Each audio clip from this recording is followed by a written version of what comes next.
my approach to this solo, after I take the top melody that we learned before, that you can see is really notey and really pretty involved. What I want to do is something the exact opposite of that when I start soloing. I want to play as little notes as possible, maybe down low, stay away from that really kind of fast 16th note stuff. And I want to take some long notes and outline those chords a bit too. The first lick I do down here, the first one I think that's really kind of cool. Now it's kind of a blues lick, but what's interesting about it, you most commonly hear that one in E. We're going to do it in B, which is a little less common to hear, but that's why I think it stands out as being pretty cool. Got my second finger on the B, on the fifth string, excuse me, and my middle finger on my right hand is playing the B string, the second string open, and my thumb is getting the fifth string. And I'm going to play my B string with all of the notes I'm going to play. So I've got fifth string open. Let me show you the low line first.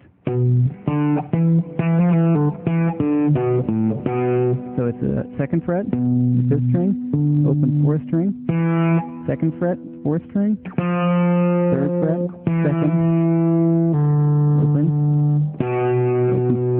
second fret, fifth string, open, fifth string, back down, second fret.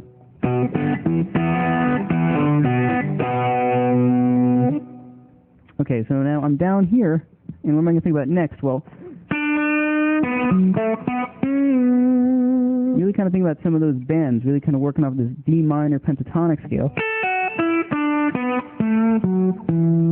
Getting that kind of bluesy sound. What's nice here is I'm going to bend up from this B minor sound with my second finger on the third fret of the second string, and my first finger on the high string on the second fret. So I'm bending from the flat third of the B chord to the natural third. So, okay. I'm going to go for some really long held notes.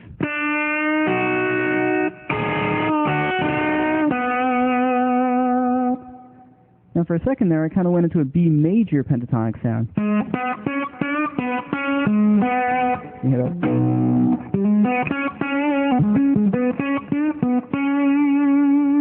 So I'm thinking B major pentatonic. I'm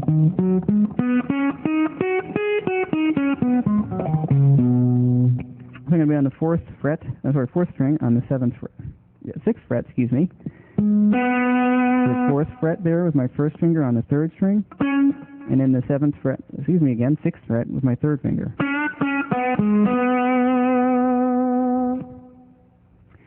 So I'm thinking really simply on that. Now, when I come to that turnaround, as we talked about, when we go to that A7, that E, B7 again, I want to try to nail some of those notes. So I'm going to think like,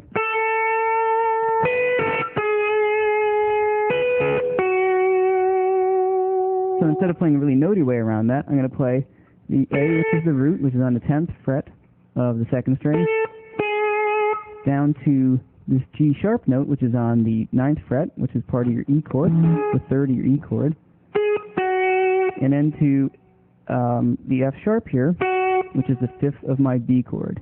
So I'm going to put it in with a B on top.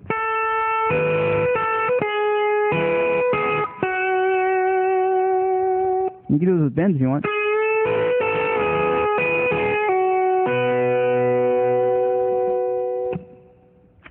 Those are some ideas that I was doing to contrast the original pretty notey melody that we started off with.